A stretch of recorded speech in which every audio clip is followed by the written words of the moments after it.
The New York Islanders come up on the short end of the score against Calgary Flames in a 4-3 overtime loss. But as our old friend Barry Trotz used to say, we are in the points collecting business, and this could turn out to be a huge point. It's disappointing because it looked like we were going to have a regulation win, and then in overtime, actually, just like against Montreal, we had nothing in overtime. The only difference is we scored when we got the puck 2.5 minutes into overtime. Tonight we couldn't do that. We were just dominated in overtime, and got us a point where. Technically, at this moment in time, we're only 1 point out of a playoff spot. The Rangers are t currently tied with Calgary, or not the Calgary Flames, with the Montreal Canadiens. The Rangers won today, 11 shots on net for the Rangers, and they get 5 goals. So that's a pretty good shooting percentage. How many times have they done that this year? It's just kind of crazy, but. Anyway, Montreal plays tonight, but they've got a tough game against Colorado. So if Montreal has a loss tonight, a regulation loss tonight, the Islanders are technically just 1 point out of a playoff spot with even games with Montreal Canadiens and 2 games in hands on the Rangers and only a point behind them. So. Uh, Important point. The second point would have been even bigger. But anyway, let's get into it. Long Island boy Matt Coronado on a deflection gets his 19th of the year from Justin from Huberdeau. And that's just 36 seconds into the game. I missed the first minute and 15 seconds and I tuned in and I went, oh my God, this sucks. But from what I saw from the rest of the first period, the Islanders looked pretty darn good. So I was beginning to wonder. It took 11 minutes before finally Bo Horvat scores his 24th. That's third goal in a row for Bo for the Islanders, scoring the last 2 goals last game. From D'Angelo with his 11th assist and Holmstrom with his 21st. So boom, just like that, we're in the game and we finally get some puck luck. We get a deflection over to one of our players who's wide open, and Bo buries it into an empty net, and voila, we are tied 1-1, and things are looking good because we pretty much, from the time I tuned in at the 1 minute mark, have dominated the game. And then our fourth line comes through again. Mark Gatcomb, what a beautiful, beautiful shot by Gatcomb. His hustle is fantastic. And a sweet, sweet pass by Max Sipikoff on that play. He held off until he knew that Gatcomb was going to be in the clear. Beautiful play and a nice up pass by Noah Dobson. So Gatcomb from Sipkoff and Dobson. And all of a sudden it's 2-1 Islanders after the first period, and things are looking pretty good. We just need to continue on like that. However, in the second period, we don't have as good a second period as we did in the first period, and we get outscored. We get outscored 1-0. Coronado, the Long Island kid, snipes a beauty from Huberdeau again and Anderson this time.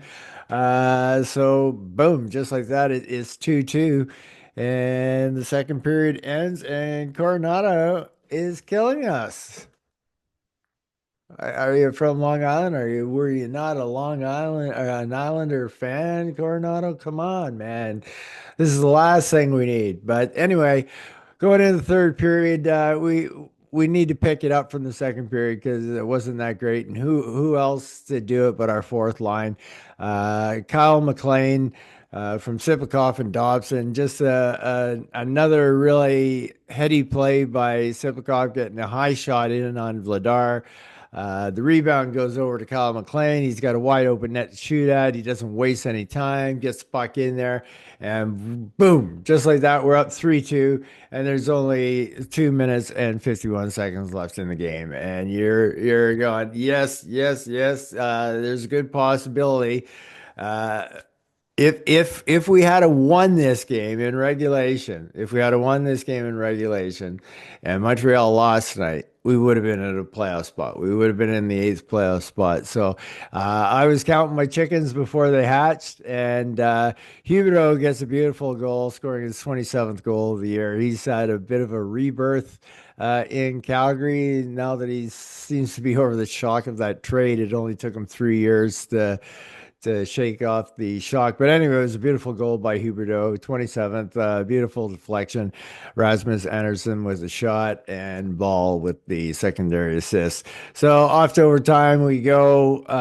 It was so disappointing because that was 29 seconds after we had scored, and like I said, I was counting my chickens before they hatched. And in overtime, there's no whistles, and it goes for almost 4 minutes full play, and we barely touched the puck. And it wasn't fun to watch, and it was only a matter of time until Kadri scored his 26th of the year from Rasmus Anderson. And just like that, the Islanders lose 4-3. And we walk away with a point, which is not the worst thing in the world. Like I said, our old friend Barry Trotz calling it out as the point collecting business which we are in. So yeah, let's talk about the players. Sipakov had a fantastic game tonight. Fourth line, +2 tonight. Sipakov getting 2 assists, 11 minutes and 35 seconds of ice time, 2 shots on net, 1 hit for Max. He just had a super game, as did the whole fourth line. Simon Holmstrom, he was pretty good tonight too as well. He picked up himself an assist in 20 minutes of ice time. He had 3 shots on net and 1 hit. And once again, his defensive play is just absolutely stellar. Duclair still needs so much more of this guy. Needs so much more of this guy. He got 15 minutes and 33 seconds of ice time, which is a little bit up from what he's been normally getting lately, but I didn't really see a whole lot out of him tonight to warrant getting up ice time. But anyway, he had one block shot and 3 hits. I guess the 3 hits, maybe Patrick rewarded him with that. I missed those 3 hits, but I guess like I said, we do need more of them. Bo Horvat, another good game, getting another goal tonight. He was a -1 tonight. He had 20 minutes, 45 seconds of ice time. He did have 2 shots on net, one block shot, and 1 hit. So, kind of a typical Bo Horvat game. I think Bo's been playing very well with, no Barzell, no Nelson. He's really picked it up. Gatcombe, what a fantastic game! What a beautiful goal! What a snipe! Gatcombe comes out of this +2 as well. 11 minutes and 21 seconds of ice time, 1 shot on net and 4 hits, and Gatcomb's all over the ice. And I just love this guy's work ethic, and he has a bit of scoring touch. I mean, 5 goals in 26 games. It's not bad for a fourth liner. And our fourth line is looks fantastic since Gatcombe has got there and replaced Martin. It's just made a world of difference. Of course, Sipakov certainly doesn't help being on the fourth line either to make the fourth line look a lot better because he's Sipakov is so good with possession. So Engvall, he was a -1 tonight. He only had 12 minutes of ice time. It kind of reflected a little bit in his play, and the fourth line taken away from the third line's minutes. I didn't think Pierre totally disappeared tonight.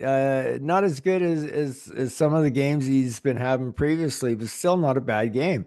Not a bad game by Engvall at all. There was definitely spurts, there was moments, there was times, and so pretty happy with Pierre's game. So we're now looking at it. It's been about 7, 8 games now that Pierre's actually played fairly well. And he had 1 shot on net and 2 hits as well.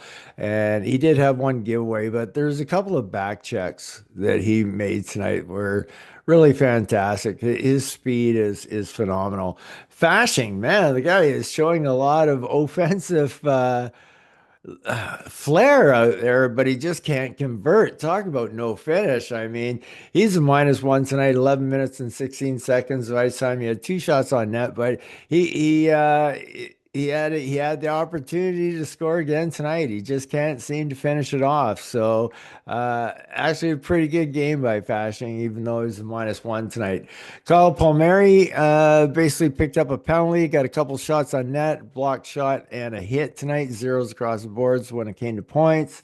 But fairly good game by Palms. Hit another crossbar. He has an awesome shot, and if they just start falling for him, it would be a different story for us tonight, and we would have the victory in regulation time. But alas, that is not the case. Anders Lee -1 tonight, 16 minutes and 48 seconds of ice time. That's up ice time for Anders lately. He hasn't been getting that much, and thought it was well earned. Even though he was -1, his board work was fantastic. He had two shots on net, two hits. He did have one giveaway though. So, but I thought the captain was leading in a very captain way. Kyle McLean, one goal plus two, 11 minutes, 53 seconds of ice time, four shots on net, two block shots. And like I said, that fourth line was just outstanding tonight.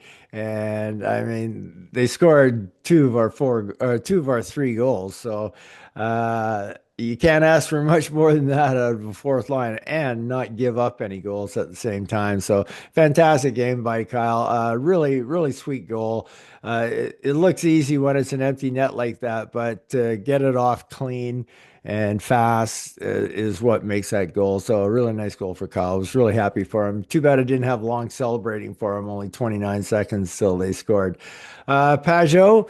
I thought had a very vanilla game tonight. He was -1, 18 minutes and 25 seconds of ice time. He had one block shot and one hit, but I just saw a lot of misplays out there by Pager tonight. Fumbling of the puck, bad passes, whatever it was. Most of what he was doing out there, other than the face-off, which he was totally dominant on, except for the last one that they scored on in regulation on us. But other than that, he was fantastic in the face-off circle, but that was about it. Casey Cizikas -2, that's no bueno. One shot on net, one hit, 13 minutes and 16 seconds of ice time, and that's probably why the third line had their time reduced, and the fourth line's time was definitely increased for tonight. So, on defense, Mike Riley, I thought had another solid, stellar game. He had one shot on net, three block shots, but it's just his speed that he brings to the game and his puck moving ability just helps the Islanders so much. And I love how he can get back into play so quickly after rushing the puck up the ice. That skating ability just helps out so much. Adam Pelech, I thought Pelech was kind of all over the ice tonight. He was a -1 tonight, took a penalty. 21 minutes and 32 seconds of ice time. He had one shot on net, one block shot, and one takeaway. I thought overall it was a pretty good game. The penalty he took was definitely just a player who's frustrated at not scoring a goal this year, and he just almost scored and then he takes a penalty. I've seen this a million times before with hockey players. I will put my hand up as being guilty as one of them as doing it. You're so frustrated that you can't score that you just take a stupid penalty and yeah, like I said, put your hand up if you've done that before. Tony D'Angelo had an assist tonight, 23 minutes and 19 seconds of ice time. He had one shot on net. He did have three giveaways, but I've talked about this before. Tony's the type of guy that will have giveaways with the risky type of passes that he makes. But usually those giveaways aren't like prime scoring area giveaways. Like it's a lot of times they're like long bombs up the ice, and so the puck will get intercepted, but it's no harm, no foul kind of deal thing. So which is completely different than Alexander Romanov.